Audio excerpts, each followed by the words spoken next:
প্রিয় ছাত্রছাত্রীরা, educare study centre চ্যানেলে তোমাদের স্বাগত।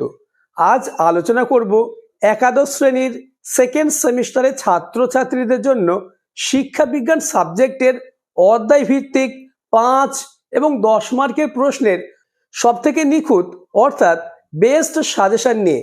আজকের ভিডিওতে আমি অধ্যায় ভিত্তিক এমন গোপন প্রশ্ন বলে দেব যে প্রশ্নগুলি তোমাকে রেডি করতেই হবে, অর্থাৎ এই প্রশ্নগুলি থেকে তোমাদের পরীক্ষায় 100% কমন আসবেই।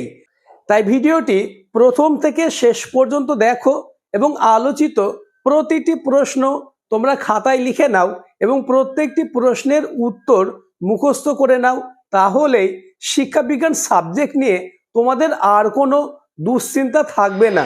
শুরু করছি আজকের আলোচনা। আর হ্যাঁ, চ্যানেলে নতুন হয়ে থাকলে চ্যানেলটিকে সাবস্ক্রাইব করে দেবে এবং ভিডিওটি তোমার বন্ধুদের মধ্যে শেয়ার করে দেবে। একাদশ শ্রেণী দ্বিতীয় সেমিস্টার 2026 শিক্ষাবিজ্ঞান সাজেশন। তোমাদের শিক্ষাবিজ্ঞান সাবজেক্টে মোট দুটি গ্রুপ রয়েছে, গ্রুপ সি এবং গ্রুপ ডি। এই দুটি গ্রুপের মধ্যে মোট 4টে অধ্যায় রয়েছে।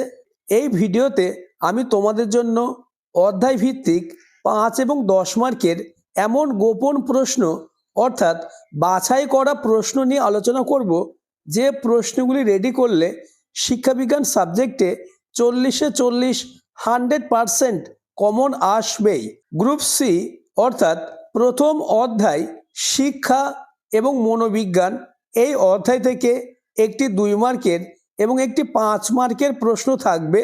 তোমাদের প্রথম অধ্যায়ে মোট 3টে সাব ইউনিট অর্থাৎ 3টে অধ্যায় রয়েছে। প্রথম অধ্যায় শিক্ষাগত মনোবিজ্ঞানের অর্থ। এই অধ্যায়ের গুরুত্বপূর্ণ 5 মার্কের প্রশ্নগুলি দেখে নাও। প্রথম প্রশ্ন, শিক্ষাক্ষেত্রে প্রত্যক্ষণ এবং সংবেদনের গুরুত্ব আলোচনা করো। তোমরা ইউটিউব খুঁজেও এমন সায়েন্টিফিক অর্থাৎ নিখুঁত সাজেশন একটাও খুঁজে পাবে না। তাই আমি যে প্রশ্নগুলি তোমাদের দেব, এই প্রশ্নগুলি খুব যত্ন সহকারে প্র্যাকটিস করো, অর্থাৎ প্রত্যেকটি প্রশ্ন তোমরা খাতায় লিখে মুখস্থ করে নাও। তাহলেই শিক্ষাবিজ্ঞান সাবজেক্টে 40-এ 40 হবে তোমার হাতের মুঠোয়। পরের প্রশ্ন, কোশ্চেন নম্বর 2, শিক্ষার সঙ্গে মনোবিজ্ঞানের সম্পর্ক কি? পরের প্রশ্ন, কোশ্চেন নম্বর 3, পার্থক্য লেখো সংবেদন ও প্রত্যক্ষণ, শিক্ষা ও মনোবিজ্ঞান এবং মনোবিজ্ঞান ও শিক্ষা বিজ্ঞানের মধ্যে। যে প্রশ্নগুলির পাশে স্টার মার্ক দেওয়া রয়েছে সেই প্রশ্নগুলি খুবই গুরুত্বপূর্ণ। তাই তোমরা প্রথমে স্টার মার্ক দেওয়া প্রশ্নগুলি মুখস্থ করে নাও, তারপর বাকি প্রশ্নগুলি মুখস্থ করে নাও। আলোচিত প্রতিটি প্রশ্নই সমান গুরুত্বপূর্ণ। পরের প্রশ্ন, কোশ্চেন নম্বর 4, মনোবিজ্ঞান কিভাবে শিক্ষার বিভিন্ন ক্ষেত্রকে প্রভাবিত করে তা ব্যাখ্যা করো। নেক্সট, কোশ্চেন নম্বর 5, ধারণা বলতে কি বোঝো? ধারণা গঠনের বিভিন্ন স্তরগুলি আলোচনা করো। নেক্সট, কোশ্চেন নম্বর 6, প্রত্যক্ষণের সংজ্ঞা দাও এবং তার বৈশিষ্ট্যগুলি আলোচনা করো। নেক্সট, কোশ্চেন নম্বর 7, শিক্ষা মনোবিজ্ঞানের প্রয়োজনীয়তা বর্ণনা করো এবং শিক্ষা মনোবিজ্ঞানের বৈশিষ্ট্য লেখো। প্রথম অধ্যায় থেকে মাত্র 7টি প্রশ্ন দিয়েছি। এই প্রশ্নগুলি খুবই গুরুত্বপূর্ণ, তাই প্রতিটি প্রশ্ন তোমাদের রেডি করতেই হবে। নেক্সট, ইউনিট 1-এর দ্বিতীয় অধ্যায় শিক্ষাগত মনোবিজ্ঞানের সম্প্রদায় সমূহ, এই অধ্যায়ের বাছাই করা 5 মার্কের প্রশ্নগুলি দেখে নাও। প্রথম প্রশ্ন, শিক্ষাক্ষেত্রে থর্নডাইকের শিখনের যে কোনো দুটি মূল সূত্রের গুরুত্ব আলোচনা করো, অথবা থর্নডাইকের শিখনের মূল সূত্রগুলি লেখো। এই প্রশ্নটি তোমাদের পরীক্ষায় 100% আসবেই। পরের প্রশ্ন, কোশ্চেন নম্বর 2, প্রাচীন অনুবর্তন ও সক্রিয় অনুবর্তনের মধ্যে পার্থক্য লেখো। এই প্রশ্নটিও ওয়েস্ট বেঙ্গলের 90% স্কুলে একাদশ শ্রেণীর তৃতীয় সেমিস্টার ফাইনাল পরীক্ষায় আসার সম্ভাবনা কার্যত নিশ্চিত। পরের প্রশ্ন, সংক্ষেপে স্কিনার বক্সের পরীক্ষাটি বর্ণনা করো। পরের প্রশ্ন, শিক্ষাক্ষেত্রে সক্রিয় অনুবর্তনের ভূমিকা মূল্যায়ন করো এবং এর বৈশিষ্ট্যগুলি লেখো। নেক্সট, কোশ্চেন নম্বর 5, অন্তর্দৃষ্টিমূলক শিখনের বৈশিষ্ট্যগুলি উল্লেখ করো। পরের প্রশ্ন, কোশ্চেন নম্বর 6, গেস্টাল মতবাদের মূলনীতিগুলি লেখো এবং শিখনের শিক্ষাগত গুরুত্ব লেখো। দ্বিতীয় অধ্যায় থেকে মাত্র 6টি প্রশ্ন দিয়েছি, এই 6টি প্রশ্ন খুবই গুরুত্বপূর্ণ। নেক্সট, ইউনিট 1 বা প্রথম অধ্যায়ের তৃতীয় ইউনিট অর্থাৎ তৃতীয় অধ্যায়, মনোবিজ্ঞান অনুসন্ধানের পদ্ধতি। এই অধ্যায়ের 5 মার্কের প্রশ্নগুলি দেখে নাও। প্রথম প্রশ্ন, পর্যবেক্ষণ এবং অন্তর্দর্শনের পদ্ধতির সুবিধা ও অসুবিধাগুলি আলোচনা করো। পরের প্রশ্ন, পর্যবেক্ষণ পদ্ধতি সম্পর্কে সংক্ষেপে আলোচনা করো। এই পদ্ধতির বৈশিষ্ট্যগুলি লেখো। Next, question number 3, case study পদ্ধতি বলতে কি বোঝো? এই পদ্ধতির ধাপ বা স্তরগুলি মূল্যায়ন করো। নেক্সট, কোশ্চেন নম্বর 4, সার্ভে পদ্ধতির বিভিন্ন স্তরগুলি কি কি? শিক্ষাক্ষেত্রে সার্ভে পদ্ধতিটির ব্যবহার লেখো। নেক্সট, ইউনিট 2 অর্থাৎ শিক্ষাবিজ্ঞান সাবজেক্টের দ্বিতীয় অধ্যায়, বৃদ্ধি ও বিকাশ। এই অধ্যায় থেকে তোমাদের 2টি 2 মার্কের প্রশ্ন এবং একটি 10 মার্কের প্রশ্ন থাকবে। এই অধ্যায়ের মধ্যেও 3টে সাব ইউনিট অর্থাৎ 3টে সাব অধ্যায় রয়েছে। প্রথম অধ্যায়, বৃদ্ধি ও বিকাশের অর্থ। এই অধ্যায়ের 10 মার্কের প্রশ্নগুলি দেখে নাও। প্রথম প্রশ্ন, বৃদ্ধি ও বিকাশ কাকে বলে? এর বৈশিষ্ট্যগুলি লেখো। বৃদ্ধি ও বিকাশ প্রক্রিয়ার মধ্যে সম্পর্ক নির্ণয় করো। এই প্রশ্নটি ওয়েস্ট বেঙ্গলের 90% স্কুলে আসার সম্ভাবনা কার্যত নিশ্চিত। পরের প্রশ্ন, কোশ্চেন নম্বর 2, বৃদ্ধি ও বিকাশ প্রক্রিয়ার মধ্যে পার্থক্য নির্ণয় করো। এই অধ্যায় থেকে মাত্র 2টি প্রশ্ন দিয়েছি, এই 2টি প্রশ্ন তোমাদের রেডি করতেই হবে। নেক্সট, দ্বিতীয় অধ্যায়ের দ্বিতীয় ইউনিট, বিকাশের উপাদান। এই অধ্যায়ের 10 মার্কের প্রশ্নগুলি দেখে নাও।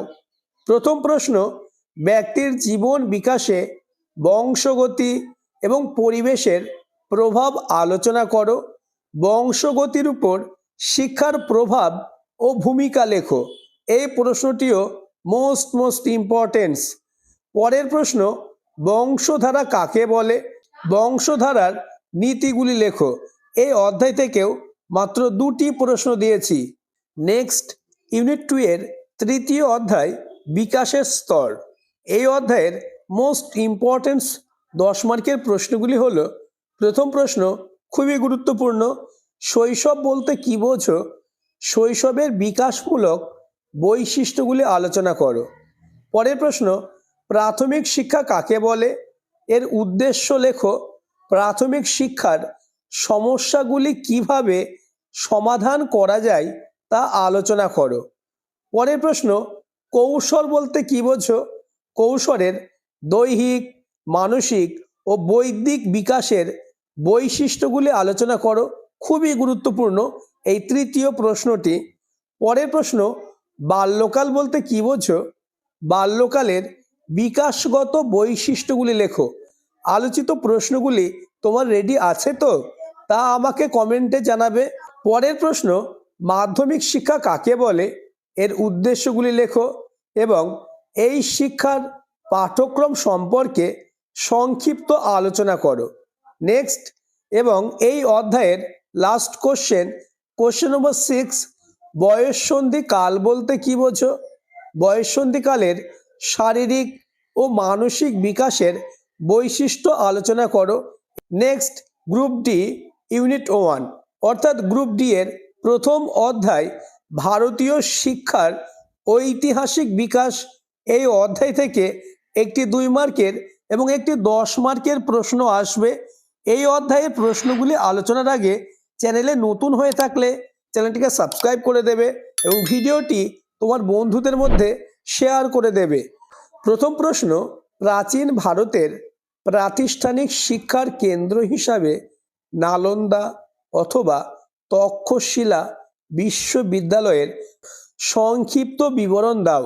এই প্রশ্নটি ছাড়া একাদশ শ্রেণীর সেকেন্ড সেমিস্টার 2026 সালের প্রশ্ন হবেই না। অর্থাৎ নালন্দা অথবা তক্ষশিলা বিশ্ববিদ্যালয়ের বিবরণ সম্পর্কে প্রশ্ন আসবেই। তাই যারা এখনো এই প্রশ্নটি রেডি করনি তারা আজকেই এই প্রশ্ন দুটি মুখস্থ করে নাও। পরের প্রশ্ন, প্রাচীন ভারতের ব্রাহ্মণ্য ও বৌদ্ধ শিক্ষা ব্যবস্থার মধ্যে সাদৃশ্য ও বৈসাদৃশ্যগুলি লেখো। নেক্সট, কোশ্চেন নম্বর 3, ভারতে মধ্যযুগীয় শিক্ষা ব্যবস্থার বৈশিষ্ট্যগুলি লেখো। পরের প্রশ্ন, ইসলামীয় শিক্ষা ব্যবস্থার উল্লেখযোগ্য অবদানগুলি আলোচনা করো। এই শিক্ষা ব্যবস্থার দুটি ত্রুটি লেখো। পরের প্রশ্ন, মধ্যযুগের ইসলামিক শিক্ষার প্রতিষ্ঠান হিসাবে মাদ্রাসা এবং মক্তব্যের ভূমিকা আলোচনা করো। এই প্রশ্নটি খুবই গুরুত্বপূর্ণ। Next, question number 6, Hunter commission কত সালে গঠিত হয়? হান্টার কমিশনের সুপারিশ অনুযায়ী মাধ্যমিক শিক্ষা নীতি সম্পর্কে আলোচনা করো। এই প্রশ্নটিও মোস্ট ইম্পর্টেন্স। পরের প্রশ্ন, কোশ্চেন নম্বর 7, 1854 সালের উডের ডেসপ্যাচ এর সুপারিশগুলি লেখো। নেক্সট, কোশ্চেন নম্বর 8, মেকলের মন্তব্য বলতে কি বোঝো? কিভাবে মেকলের মন্তব্য প্রাচ্য ও পাশ্চাত্যের দ্বন্দ্বের অবসান ঘটায়? নেক্সট, এবং এই অধ্যায়ের লাস্ট কোশ্চেন নম্বর 9, ভারতের প্রথম শিক্ষা কমিশন হান্টার কমিশনের সুপারিশ ও ফলাফল সম্পর্কে আলোচনা করো। এই অধ্যায় থেকে মাত্র 9টি প্রশ্ন দিয়েছি। এই 9টি প্রশ্ন থেকে একটি 10 মার্কের প্রশ্ন 100% কমন আসবেই। নেক্সট, এবং তোমাদের লাস্ট অধ্যায় ইউনিট 2, ভারতের শিক্ষার উন্নয়নে ভারতীয় সমাজ সংস্কারের অবদান। এই অধ্যায় থেকে একটি 2 মার্কের এবং একটি 5 মার্কের প্রশ্ন থাকবে। প্রথম প্রশ্ন, শিক্ষাক্ষেত্রে রাজা রামমোহন রায়ের অবদান সংক্ষিপ্তভাবে আলোচনা করো। এই প্রশ্নটি তোমরা 100% কমন পাবেই। অথবা 19বিংশ শতকে পাশ্চাত্য শিক্ষা বিস্তারে রাজা রামমোহন রায়ের ভূমিকা উল্লেখ করো। অথবা রাজা রামমোহন রায় ভারতবর্ষের আধুনিক শিক্ষার পথিকৃত ব্যাখ্যা করো। পরের প্রশ্ন, কোশ্চেন নম্বর 2, প্রাথমিক শিক্ষা ও স্ত্রী শিক্ষা প্রসারে বিদ্যাসাগরের অবদান আলোচনা করো। নারী শিক্ষার প্রসারে বেগম রোকেয়ার অবদান সম্পর্কে আলোচনা করো। নেক্সট, এবং আজকের আলোচনার লাস্ট কোশ্চেন, শিক্ষাক্ষেত্রে সাবিত্রীবাই ফুলের অবদান আলোচনা করো। আজকের আলোচনা এই পর্যন্ত। আলোচিত প্রতিটি প্রশ্ন খুবই গুরুত্বপূর্ণ। তাই শিক্ষা বিজ্ঞান সাবজেক্টে 40-এ 40 পেতে চাইলে আলোচিত প্রতিটি প্রশ্ন তোমরা খাতায় লিখে প্রত্যেকটি প্রশ্নের উত্তর মুখস্থ করে নাও। আর যারা এখনো আমার চ্যানেলটিকে সাবস্ক্রাইব করোনি তারা এক্ষুনি চ্যানেলটিকে সাবস্ক্রাইব করে পাশের বেল আইকনটি প্রেস করে নোটিফিকেশন অল করে দাও এবং ভিডিওটি তোমার বন্ধুদের মধ্যে শেয়ার করে দাও।